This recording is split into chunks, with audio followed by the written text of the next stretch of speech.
My son was the only one who believed her version of me. Then at her vineyard wedding, a financial advisor stood up with a microphone and a folder full of names. 12 of the guests were his victims. The video went viral, 4.2 million views in 36 hours. Her perfect second wedding exploded in real time. 9 hours later, she called me in France, hysterical, blaming me for everything. Thank you for being here. I really appreciate it. Quick question before we start. Where are you tuning in from? Leave your location in the comments. I'd love to know where this story reaches you. Fair warning. This contains fictionalized elements designed for education and emotional impact. Any similarity to actual people or places is coincidental. But the lessons, the truths about human nature, those are 100% real. Now, let's get into it. My name is Douglas Whitfield. I'm 64 years old, and this is the story of how I discovered that sometimes the bravest thing you can do is choose yourself when everyone expects you to keep sacrificing. It started in Calgary, Alberta, in a house that looked like success from every angle. $2.8 million in Mount Royal, backing onto the Elbow River, stone and glass architecture. 3 levels, professionally landscaped gardens that required a crew every Tuesday. My ex-wife Heather had made it showcase-worthy. She worked in marketing for luxury brands. She understood image the way engineers understand load-bearing calculations. She knew exactly how to make everything look flawless and make the people maintaining it feel inadequate. 32 years I spent in that marriage. 32 years watching her recalibrate what success meant every time I achieved the previous standard. The furniture replaced because our friends had upgraded. My engineering awards hidden in the basement because they made guests feel uncomfortable about their own careers. Dinner parties where she'd correct my stories mid-sentence, then laugh it off while I felt my face burn. By year 29, I'd stopped sharing my opinions at social gatherings. By year 30, I was sleeping in the basement guest room. By year 31, I'd stopped trying to figure out which version of myself would finally be enough. We had 2 children, Emma, 29, social worker in Vancouver, sharp observer, saw through her mother's patterns by age 16. Ben, 25, financial analyst in Toronto, brilliant with numbers, completely blind to emotional manipulation. He'd absorbed Heather's narrative where I was the problem. Cold, absent, emotionally limited. All her words, delivered in his voice with absolute conviction. The panic attack came on March 15th. Not minor, absolutely real. I was at a charity gala Heather had insisted we attend. She was on the event committee, networking with Calgary's elite. Mid-conversation with a oil executive's wife, my chest tightened. Vision tunneled. Heart rate spiked to 160. I couldn't breathe. The room tilted sideways. I excused myself. Made it to the lobby. Called an Uber to the hospital. Heather stayed at the gala. The silent auction needed supervision. The emergency physician was direct. She checked my heart, ran blood work, monitored me for 4 hours. Your heart is structurally fine, Mr. Whitfield, but your nervous system is screaming. This is severe anxiety. Your body is trying to tell you something. She leaned forward, made eye contact. What in your life is unsustainable right now? Everything, I wanted to say. Instead, I said, I'll manage it. She prescribed medication, recommended therapy, handed me discharge papers. Mr. Whitfield, anxiety this severe doesn't appear overnight. You've been living in crisis mode for a long time. Your body just made it impossible to ignore anymore. I took an Uber home at 2 in the morning. Heather texted around midnight. Still at after party. Don't wait up. I lay on the basement guest room bed, hand on chest, feeling my heart rate slowly return to normal. The medication made me foggy, but the clarity underneath was sharp as broken glass.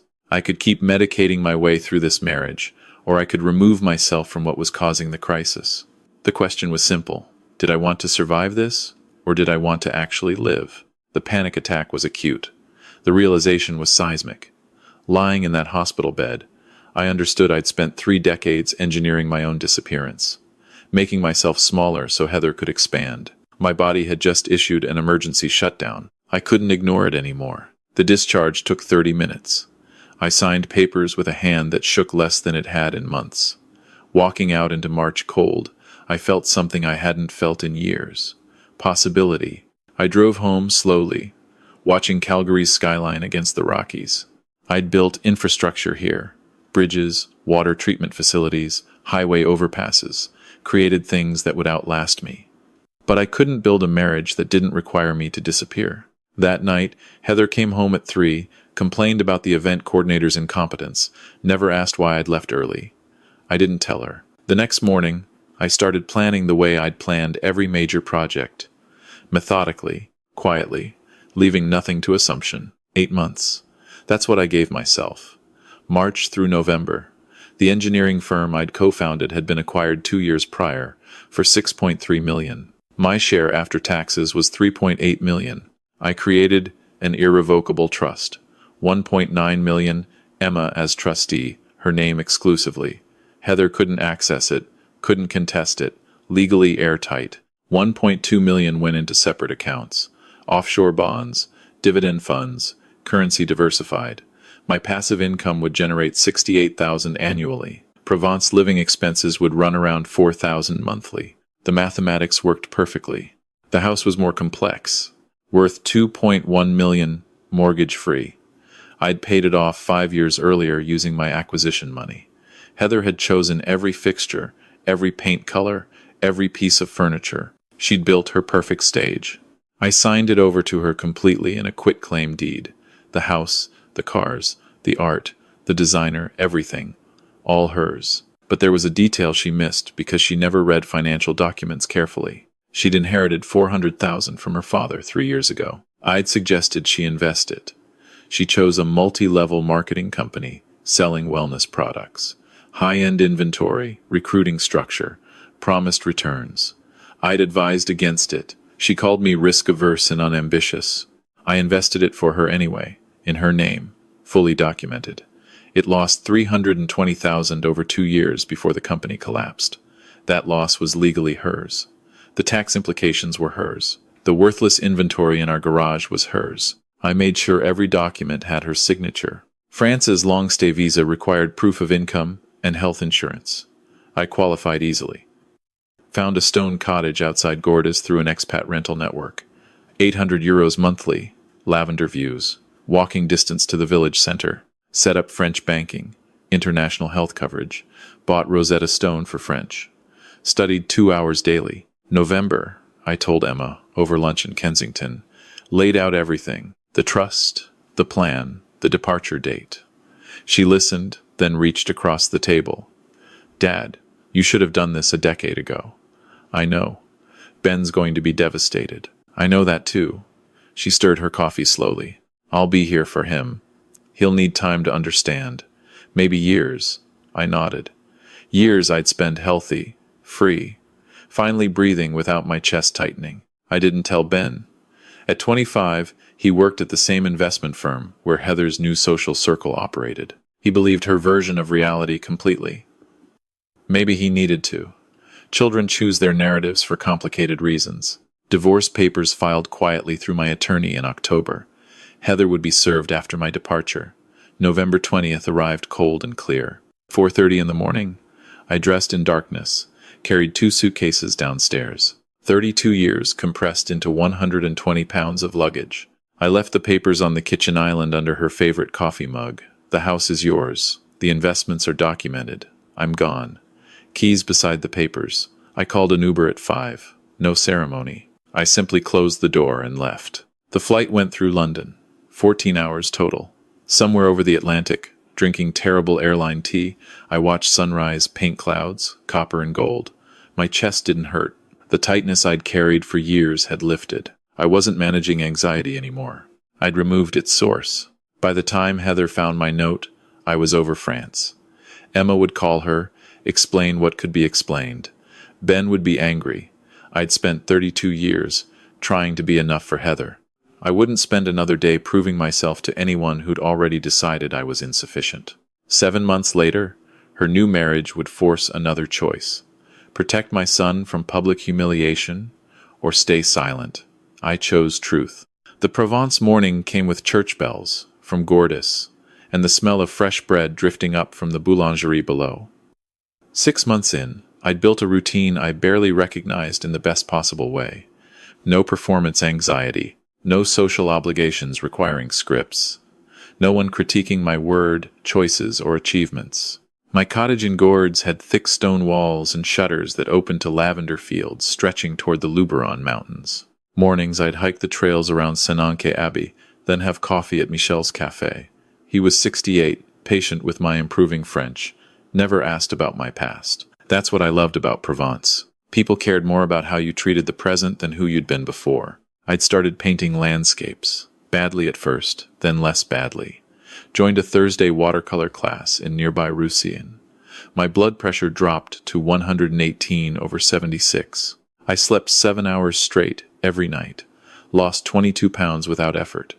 The anxiety medication tapered off after 3 months. My doctor in Avignon said, "Whatever you're doing, it's working. Your nervous system has reset completely." Emma called every Sunday. Thriving in Vancouver, promoted to senior case manager. Ben hadn't called once. Emma said he needed time. I gave him space. That Thursday in June, I was sketching the Gourdes Castle from Michel's terrace when my phone buzzed. LinkedIn message from Robert Chen, university friend I hadn't spoken to in 15 years. His profile showed him sailing, gray-haired, content-looking. The message was brief. "Hey Douglas, random question, but thought you should know. Heather's getting married next month. Guy named Mitchell Drummond, runs an investment advisory firm here in Calgary. Big vineyard wedding in Okanagan Valley. Your son's standing up as a groomsman. Figured you'd want the heads up. Take care." I read it twice. Set down my coffee. Felt curiosity more than emotion. The way you're curious about a film you walked out of halfway through. Typed back, "Thanks for letting me know. I'm good, really good." Then I opened my laptop. Mitchell Drummond's online presence was extensive. Certified Financial Planner designation. Drummond Wealth Management, established 2018. Specializing in retirement planning for high net worth seniors. Website polished. Testimonials glowing. Photos of him at charity golf tournaments. LinkedIn showed 200 connections.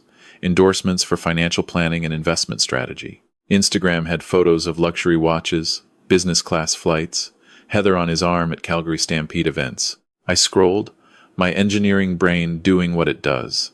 Looking for load points, checking foundations. A firm established 6 years ago managing high net worth retirement accounts should have substantial regulatory filings. I pulled up the Investment Industry Regulatory Organization of Canada database. Public record. Drummond Wealth Management showed client complaints.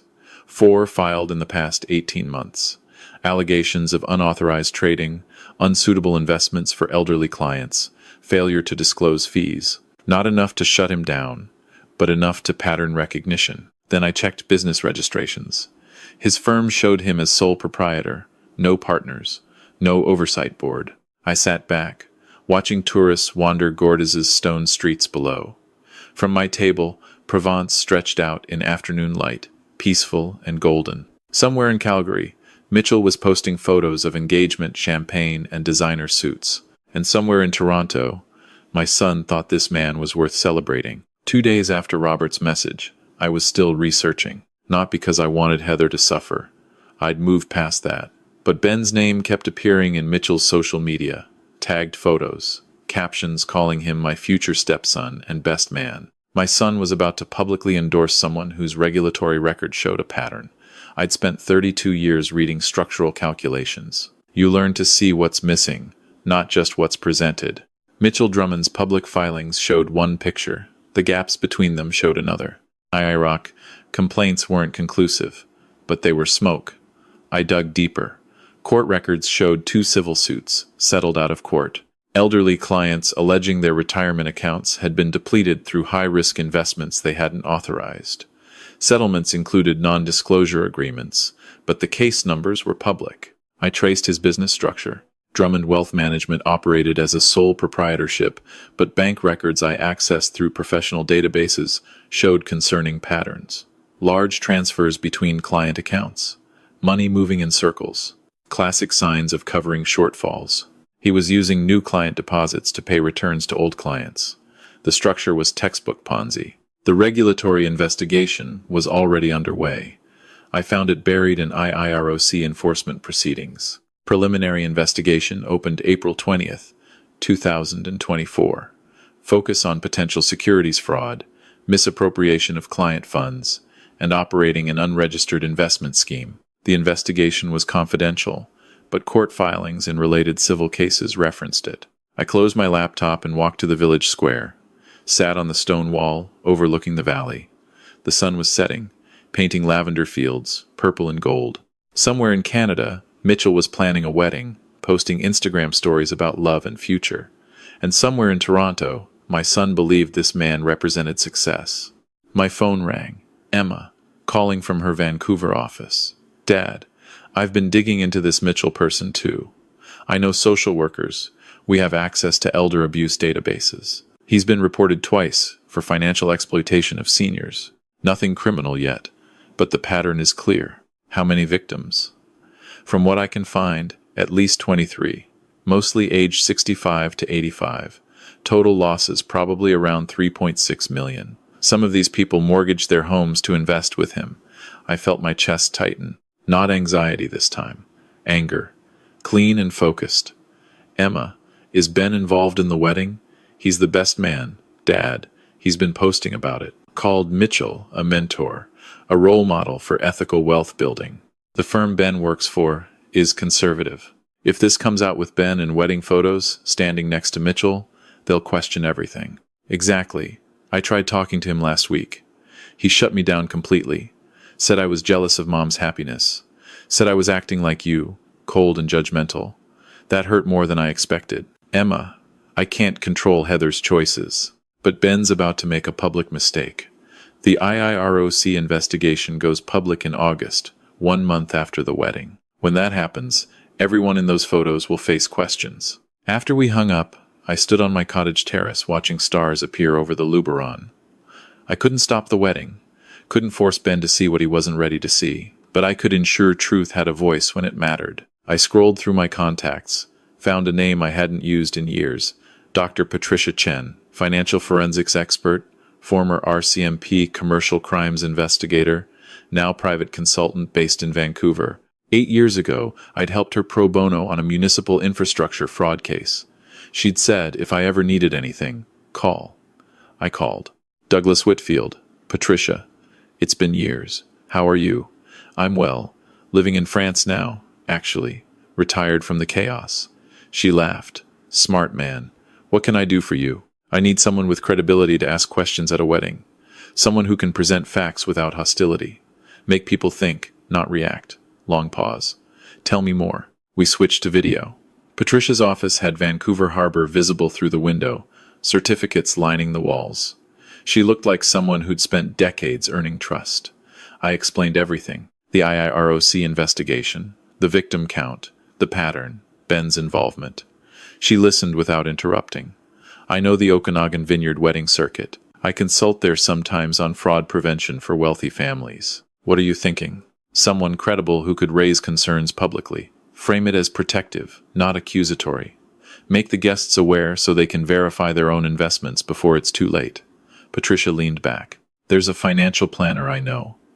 Does educational talks at events like this. Lawrence Abbott, 70, former securities regulator. He has this grandfatherly way of delivering hard truths. People listen to him. Juries loved him when he testified. Can you get him in? I have connections at that vineyard. I'll reach out to the wedding planner, suggest Lawrence as a speaker on financial wellness for the couple's future. Vineyard weddings love that kind of content. Educational, sophisticated, they'll approve it. I sent her everything, the IIIOC documents, victim statements, investigation timeline.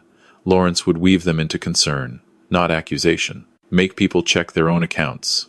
Protect themselves. 3 days later, my phone rang while I was making dinner. Provence evening, warm, cottage windows open to cricket sounds. Ben's name on the screen stopped me completely. First call since November. Dad. Formal. Distant. Like I was someone he barely knew. Ben. I'm calling because I think you should know. I'm standing as best man at Mom's wedding next month. Mitchell asked me personally. It's an honor. I turned off the stove. Emma mentioned that. Congratulations. He's a good man, Dad. Successful, treats Mom with respect. He's everything. He paused. Everything you weren't, hung in the silence between us. I'm glad your mother's happy. Are you? Because it seems like you just abandoned everything. Abandoned us. I gripped the terrace railing. Ben, I left a marriage that was destroying my health. Not you, not Emma. You left a note, Dad. Like resigning from a job. That landed hard. I know you're excited about this wedding. Just promise me something. What? You're good at your job because you verify data. Check sources. Don't stop doing that because it's family. Silence, then defensive. What's that supposed to mean? Successful people aren't always what they present. Look at regulatory filings. Ask to see audited statements. Verify foundations before you publicly endorse someone. I don't need career advice from someone who walked away from everything. Mitchell's built something real. I hope you're right. I have to go. Rehearsal dinner's tomorrow. The line went dead. I stood watching lights come on across Gordas. My dinner was cold. The evening was still beautiful. But my chest felt tight in a way that had nothing to do with anxiety. This was different. This was a father watching his son walk toward a cliff, unable to stop him. Emma texted. He called you? Yeah. I'm sorry, Dad. He'll understand eventually. After everything collapses, and he's left explaining why he endorsed it. July 22nd, 2024, 3 days before the wedding. While Heather and Mitchell rehearsed vows in Okanagan Valley, I was having morning coffee in gourds. Emma sent updates throughout their evening, her afternoon, my night. 6:30 p.m. Pacific, 2:30 a.m. in France. At rehearsal dinner, Heather's nervous, adjusting every detail. Mitchell working the room hard, very confident. Maybe too confident. 7:15 p.m., 3:15 a.m. Ben's toast, all about new beginnings and what real success looks like. Called Mitchell a mentor. Didn't mention you at all. 7:48 p.m., 3:48 a.m. Dad, Lawrence Abbott just arrived.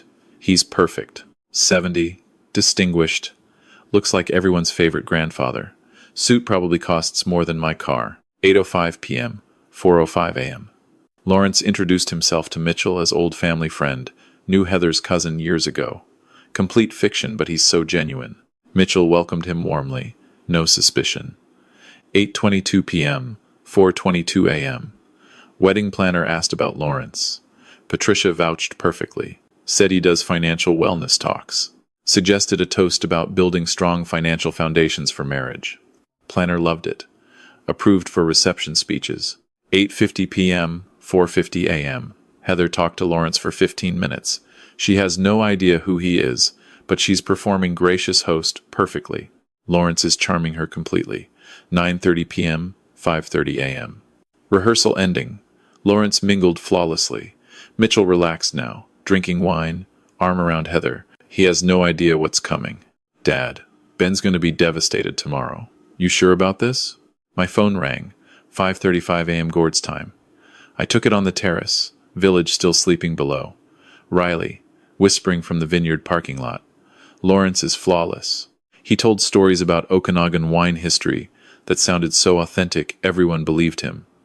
Asked Mitchell casual questions about his firm, his client base, his growth strategy. Mitchell bragged openly. No defenses up. Tomorrow's details. Outdoor ceremony at 4 p.m. Reception at 5:30. Speeches around 6:30. Lawrence goes after family toasts. Before dancing. He'll have documents ready. Patricia confirmed 12 of Mitchell's victims are actually invited guests. Friends of Heather's parents. Lawrence will name them directly. Ask them to verify their account statements. What happens when you publicly tell people they've been defrauded at a wedding? We find out tomorrow. Take care of Ben after. I will. Always. After we hung up, I tried sleeping. Couldn't. At 6 a.m., I walked Gords' empty streets. Safe at that hour. Locals nodded as I passed. Recognized me now. Guilt surfaced in the pre-dawn quiet. Was this about protecting Ben or punishing Heather? Honest answer, both maybe. But also 23 families losing 3.6 million. Seniors whose retirement security had been stolen through trust. This wasn't revenge. This was prevention. I returned home as sunrise painted the Luberon rose and gold. Texted Emma. Whatever happens today, you and Ben will always have each other. And me, when he's ready. The wedding day arrived. Emma sent photos throughout. Heather in champagne silk, Mitchell in charcoal gray, Ben proud beside them. 180 guests, witnessing perfection. The ceremony went flawlessly. Vows, rings, kiss, applause. Then came the reception. The speeches. Ben spoke first, praising Mitchell's vision and integrity. 6:28 p.m. Pacific, 2:28 a.m. Gord's time. I was awake but not watching. Emma would tell me later. Right now, at a vineyard in Okanagan Valley, Lawrence Abbott was standing with a microphone and a folder of documents. But first, Ben's toast. Emma sent me the video afterward. My son stood confident, emotional. Mitchell Drummond represents everything I aspire to become. In 6 years, he's built a firm managing over $70 million in assets, trusted by Calgary's most successful families, and now married to my mother, who deserves nothing but the best. He's shown me that success comes from integrity, vision, and genuine care for clients. To Mitchell and Mom, may your partnership be as solid as the foundations you've both built. Applause. Glasses raised. Heather crying happy tears. Mitchell nodding, satisfied. When I watched it later, my chest hurt for my son's innocence. And that's when a 70-year-old man most people didn't recognize stood and approached the microphone. Comment below. Have you ever watched truth shatter someone's carefully constructed image? Because that's exactly what happened next. My son stood there praising fraud. 180 guests were about to learn why. Quick note, what follows includes dramatized elements for educational impact. If that's not for you, stop here. But if you want to understand how financial predators operate, keep listening. The wedding planner, Jennifer Miles, stepped to the microphone. We have one more speaker before we open the dance floor. Mr. Lawrence Abbott, a financial education consultant and friend of the family. Confusion rippled through guests. Who? But Jennifer smiled warmly. Patricia Chen nodding from a vendor table. Lawrence rose from a seat near the back, walked forward with unhurried authority. Perfectly tailored navy suit, kind eyes, the presence of someone who'd spent decades earning credibility in courtrooms and boardrooms. He held the microphone, let silence settle. Professional technique. The room's attention locked on him. He carried weight you couldn't fake. Good evening, everyone. My name is Lawrence Abbott, and I've spent 43 years working in securities regulation and financial forensics. I've seen families build wealth, and I've seen families lose everything to people they trusted. I wanted to take a moment to celebrate this union, but also to talk about something I believe is critically important: financial foundations. He paused, smiled warmly. Guests leaned in. Heather, you look absolutely beautiful tonight. Mitchell, you've clearly built something impressive. 70 million in assets under management in just 6 years. That's exceptional growth. His tone shifted, still warm but probing. As someone who spent 2 decades at the investment industry regulatory organization, I have to admit, growth that rapid makes me professionally curious. So I looked at the public records because caution is in my nature. Your firm has 4 formal complaints filed with IROC in the past 18 months. Allegations of unauthorized trading, unsuitable investments for elderly clients, failure to disclose fee structures. These aren't secrets. They're public filings. Anyone can access them. Guests began shifting, phones emerging. But in my experience, most people don't look. We see the success, the confidence, the beautiful photos. We forget to verify foundations. We forget that rapid growth in financial services usually means one of 2 things: either exceptional capital reserves and transparent operations, or creative arrangements with other people's money. He opened his folder. I've also reviewed 2 civil lawsuits, settled out of court. Elderly clients alleging their retirement accounts were depleted through high-risk investments they never authorized. There's also an active IROC investigation open this past April. Preliminary findings suggest potential securities fraud and operation of an unregistered investment scheme. A long pause. He looked directly at Heather, then at specific guests. Mrs. Patterson, Mr. and Mrs. Kowalski, the Hendersons, the Chens, the Abbotts, Mrs. DeMarco, Mr. Singh, the Thompsons. You're all here tonight celebrating with us. You're also all clients of Drummond Wealth Management. I'd encourage you to check your account statements tonight. Not tomorrow, tonight. Compare them to your original investment amounts. Verify that the returns you've been shown match actual cash you can withdraw. Because in my 4 decades of experience, when someone is operating a Ponzi scheme, the returns on paper rarely match the money in the accounts. Silence, complete, suffocating. Then chaos erupted. The named guests pulled out phones immediately, fingers flying. Google searches lighting up faces in the vineyard twilight.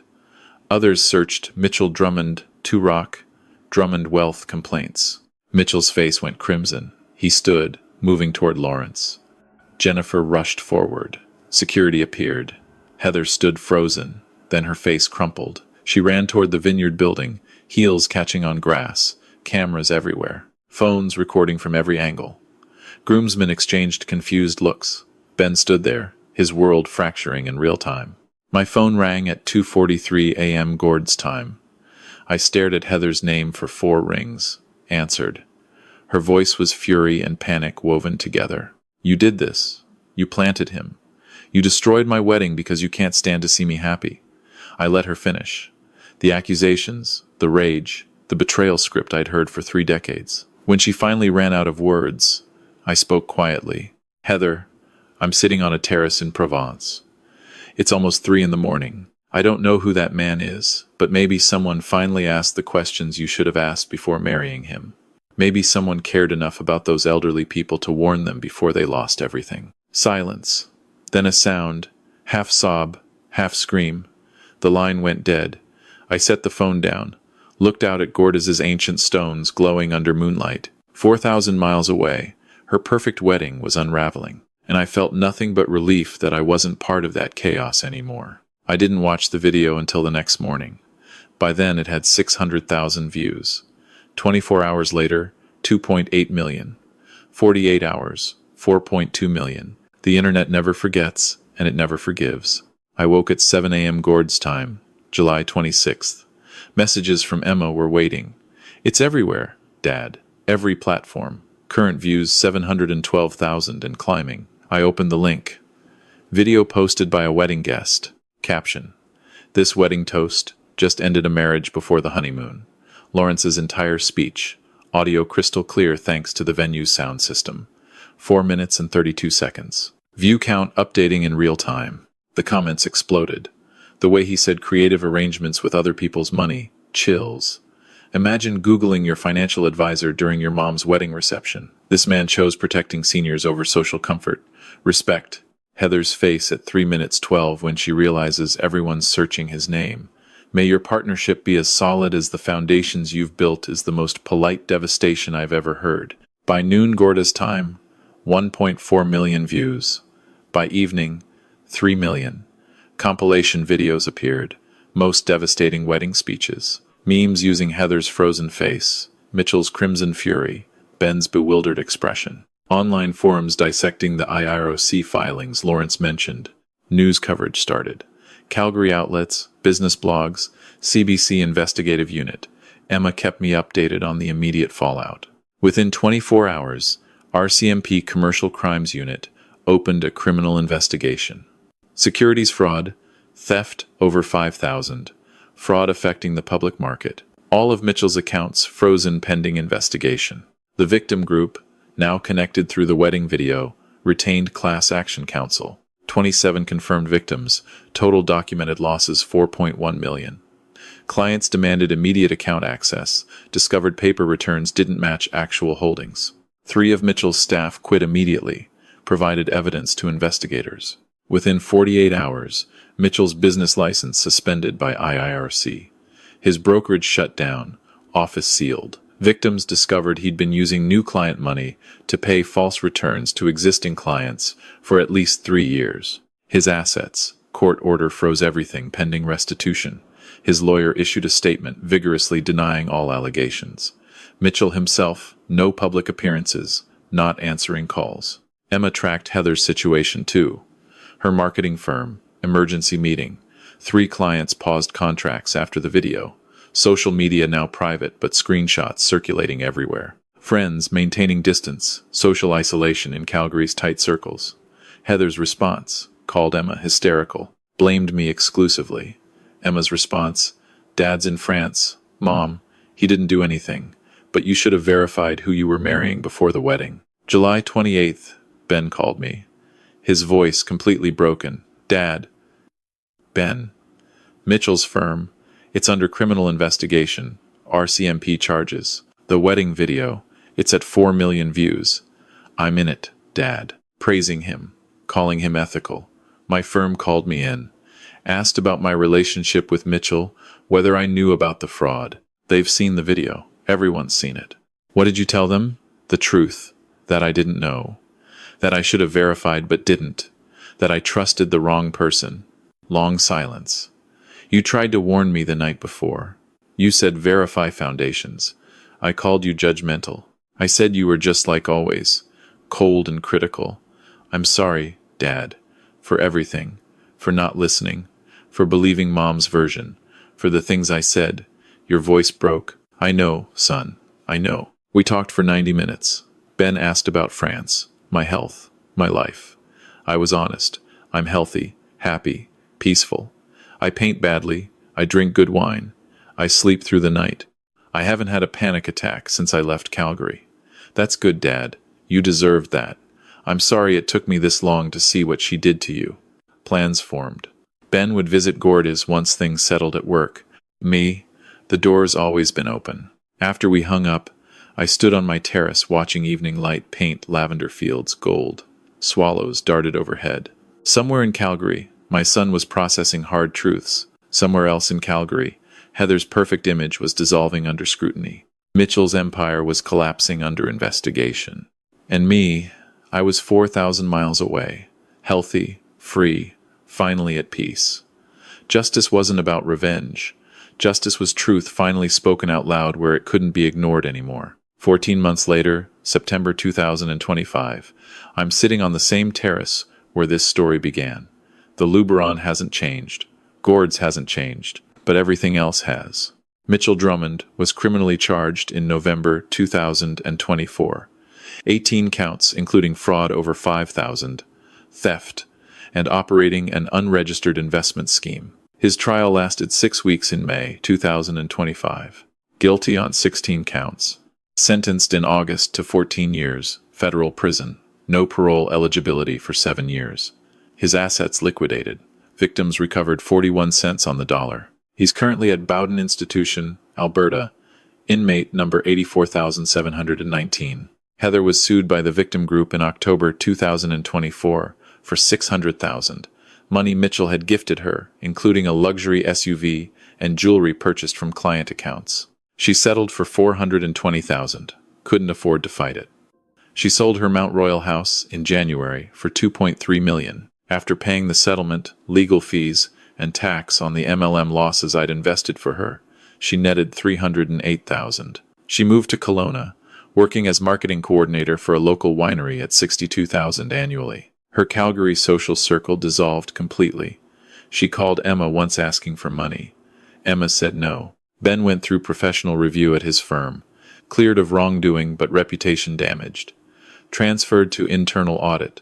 Same salary, less client-facing work. He started therapy in September, working through family of origin patterns, learned terms like triangulation and golden child dynamics. He visited me in Gordes in December. We spent 10 days together, walked lavender fields, toured Roman ruins, talked about Heather's manipulation without bitterness, just fact. He told me, I spent my whole childhood managing her emotions, making excuses for her behavior. I never asked if you needed protection from her. In March, he met someone. Isabel, a teacher from Montreal, completely different from anyone he'd dated. Genuine, grounded, emotionally healthy. He called me in June. Dad, I'm going to propose. Will you come to Toronto for the engagement? I said yes. Emma's thriving. 3 promotions in 18 months.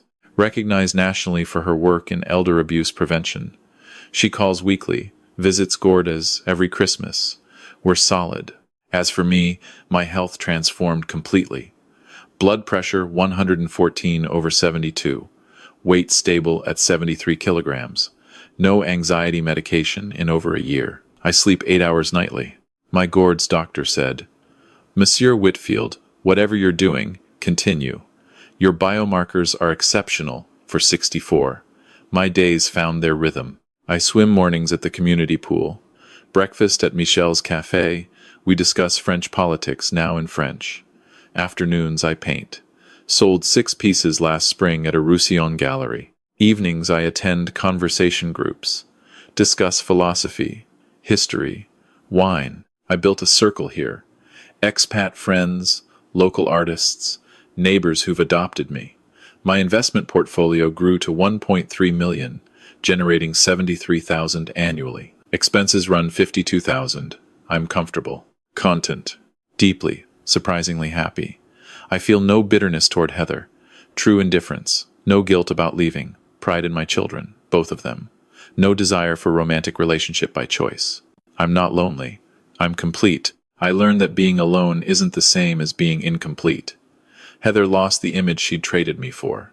Mitchell lost freedom through his own greed. Ben learned brutal lessons and grew stronger. Emma stayed true to herself and thrived. People ask if I'm happy. The question seems insufficient. I'm at peace because I chose myself when 32 years of conditioning said I shouldn't. Looking back, I realize I spent 3 decades making myself smaller, believing sacrifice equaled love. I was wrong. We're each given one life, one body, one spirit. When we allow others to destroy those gifts systematically, we're not being noble or loyal. We're abandoning ourselves. Don't be like me. Don't wait for a panic attack to hear what your nervous system already knows. Don't waste decades hoping toxic patterns will magically improve. They won't, not without the other person choosing change, which requires them first admitting there's a problem. The lesson I learned too late. Verification isn't paranoia, it's wisdom. Whether it's a marriage, a business partner, or a financial advisor, verify the foundation before building your life on it. Public records don't lie. Patterns don't lie. Your body's emergency signals don't lie. Listen to them. Truth speaks through evidence, not through the facades we desperately want to believe. These stories aren't just entertainment. They're warnings wrapped in narrative, lessons paid for with decades of my life, so maybe you can recognize the patterns sooner. That's why I share them. Wisdom our generation earned the hard way, so yours doesn't have to. If this resonated with you, leave a comment. Where are you watching from? Have you ever had to choose yourself when everyone expected you to keep sacrificing? Share your story. You're not alone. Subscribe for more stories that challenge and transform. Real lessons from real life. Thank you for staying until the end. I see you. One more thing. Moving forward, these stories may contain fictionalized elements for educational impact. If that's not your preference, there's other content available. But if you're ready for more truth, more lessons learned through hard experience, I'll see you in the next one.